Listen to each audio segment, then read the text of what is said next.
Alright, so this is going to be another movie review.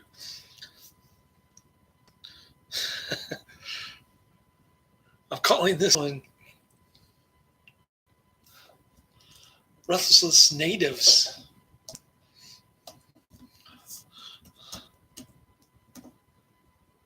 $1985. I'm giving this 1 out of 5 stars. I hate this flick. It's filmed in Scotland. Ned Beatty plays a CIA spook working for the local police. It's about these two masked bandits, a werewolf and a clown. They go around on motorcycle hijacking buses, taking everybody's money, tourists and money and jewelry. They become folk heroes in Scotland. And the tourists like them too. Tourism gets a 15% jump as a result of their hijackings.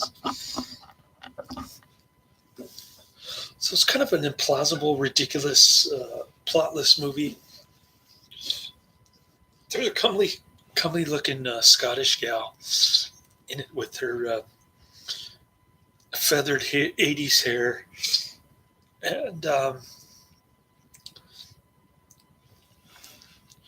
she's all right, but the rest of the movie stinks. Ned Beatty plays a spook, helping the police, the Keystone cops, catch these guys.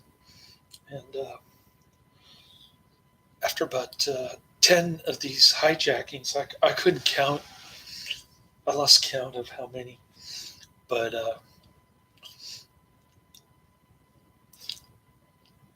the aforementioned Scottish gal was on one of the buses during hijack number 2 or so.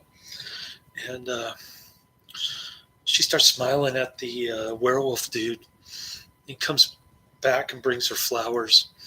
And then he goes hunting for her because he knows that she works for the bus company as some kind of an announcer on the PA, bus PA or something like that. Who knows? And so she's involved in this stuff. She knows all about it. He confesses to her, and even his sister knows. And the ending, they get caught. Ned Beatty finally stops talking to his family lawyer about getting custody of his dog. And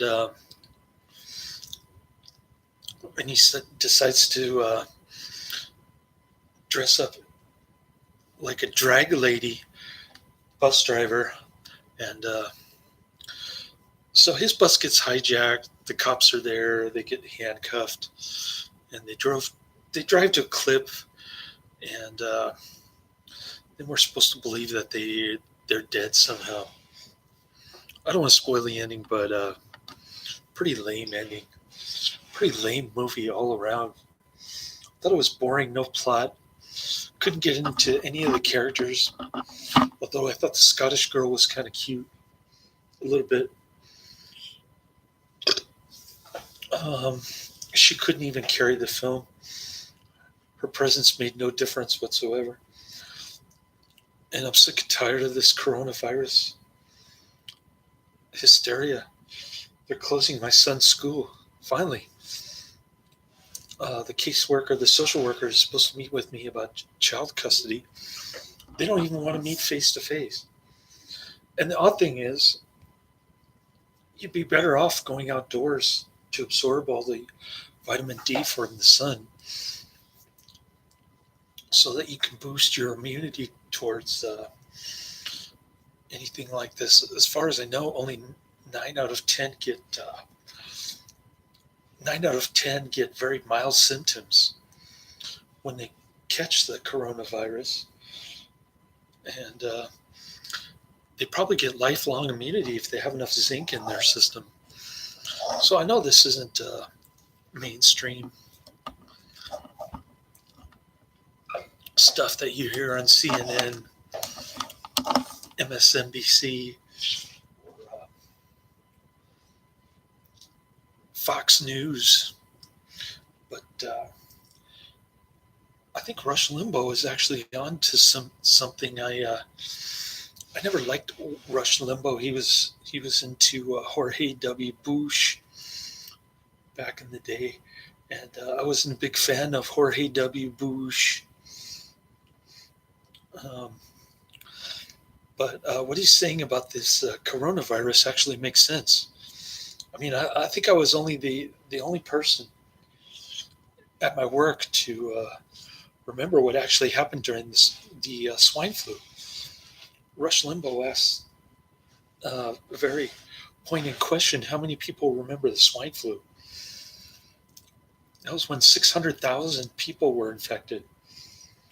My my son's half sister couldn't even go to the hospital to see his birth because of the Obama declared national emergency, and kids weren't allowed in hospitals. So yeah, I remember that very vividly, and it's kind of ironic that his mother wants him to stay indoors. She even pulled him out of school for 2 days before the school closed. So mass hysteria, like I said, craziness over this coronavirus. The reason why you don't see a lot of coronavirus victims along the equator is because there's more sunshine there. And people never talk about this kind of thing. So I kind of like how Rush Limbaugh is in the minority on this issue, and very brave of him to speak out about it.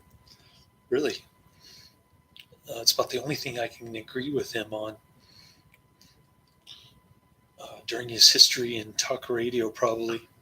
And so I just thought I'd give my 2 cents worth, nothing after inflation, about that. But yeah, this movie's got a Big Country soundtrack. I don't know if you remember that song, In a Big Country, but you could probably look it up on YouTube. It's a pretty good song, but the soundtrack doesn't sound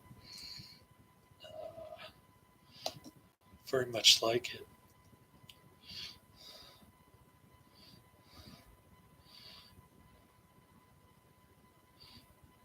I guess their most famous song is In a Big Country, 1983. This movie came out 2 years later, and the whole soundtrack is Big Country. I didn't like the soundtrack. I didn't think it sounded at all like In a Big Country, but that was just me.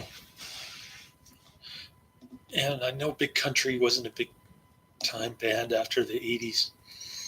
They kind of disbanded, I guess. But anyway, a little tidbit about this movie. It's another horrible Ned Beatty movie.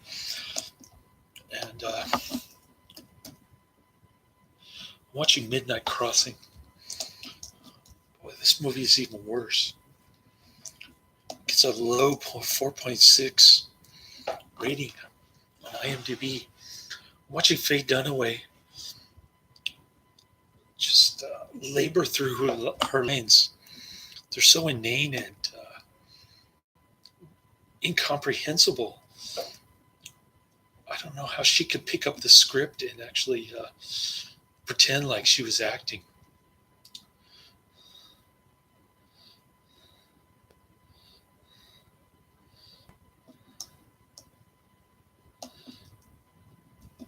And I watched a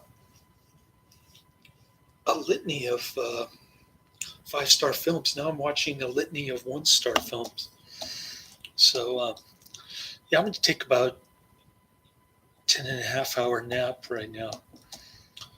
So maybe I'll wake up early and finish Midnight Crossing, 1988. God, this movie is painful to watch. Midnight Crossing. It's about a chartered seaboat that goes looking for hidden cash during the Castro Revolution, 1959. And it only has 486 ratings on IMDb. Very low. Most people don't even know about this movie. Like I told my son's neighbor, and he goes, "Oh, Faye Dunaway. Oh, okay." Like I even told him it had the actress from Mannequin in it.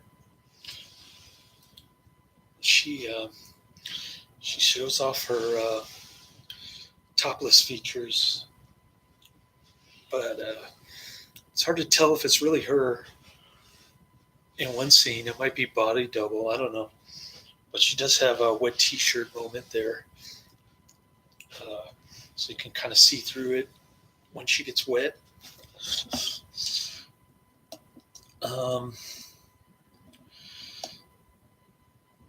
She's really the only reason to watch. The Kim Cattrall is her name. Yeah, Kim Cattrall. She was the mannequin. My cousin loved that movie, Mannequin. She was also on Sex and the City, Star Trek 6.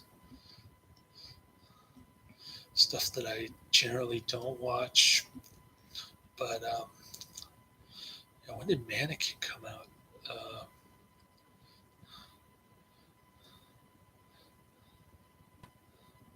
She was in Porky's, Police Academy.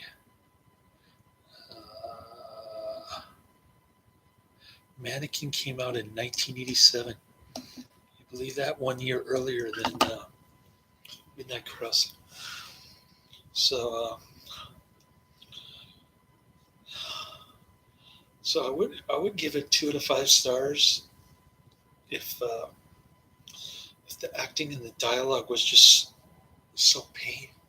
wasn't so painful to watch, and again, lack of story, lack of plot, just kind of a boat trip to hell kind of deal.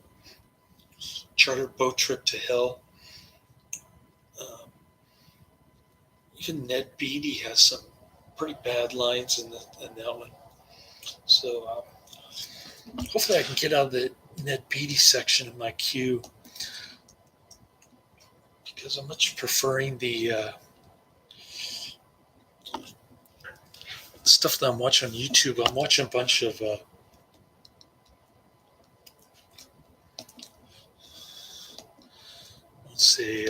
AIP movies, The Fast and the Furious, and there's some Western, I think.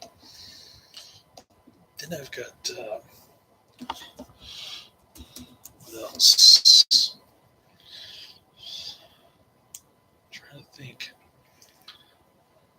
After Midnight Crossing, I've got a couple more. Hopefully, I can get through those this weekend. But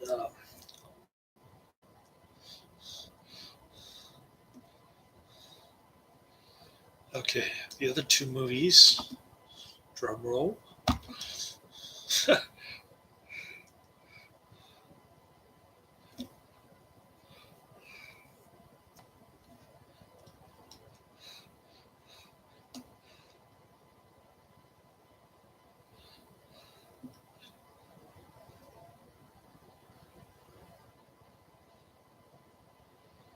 Great Bank Hoax and The Great Bank Robbery. 2 movies.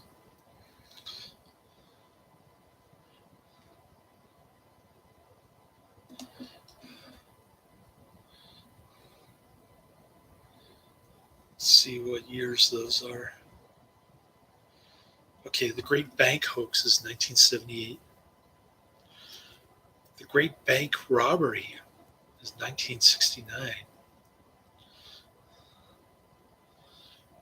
It's got Burgess Meredith, Kim Novak, Ned Beatty, of course, Claude Atkins.